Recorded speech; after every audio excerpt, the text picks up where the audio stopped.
75-കാരി ആരാധികയെ കാണാൻ മോഹൻലാൽ എത്തി. തിരുവനന്തപുരം ശ്രീകാര്യത്തുള്ള ക്യാൻസർ പുനരധിവാസ കേന്ദ്രത്തിലെത്തിയാണ് മോഹൻലാൽ ആരാധികയെ കണ്ടത്.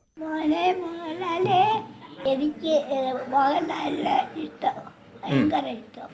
ഇവിടെ 3 അമ്മമാരുണ്ട്. മോഹൻലാൽ ഒന്ന് വന്ന് കാണുമോ? മോഹൻലാൽ വരുമോ എന്നെ കാണാൻ? കഴിഞ്ഞ മാസമാണ് സുഭദ്രാമ്മയുടെ ആഗ്രഹം ഫേസ്ബുക്കിലൂടെ വൈറലായത്.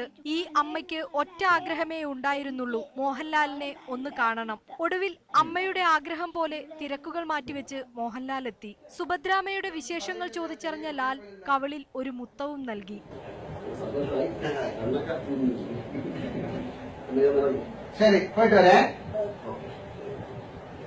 തിരുവനന്തപുരം ശ്രീകാര്യത്തുള്ള കാരുണ്യ വിശ്രാന്തി ഭവനിലെ അമ്മമാർക്കൊപ്പം 1 മണിക്കൂറോളം ചെലവഴിച്ചാണ് മോഹൻലാൽ മടങ്ങിയത്.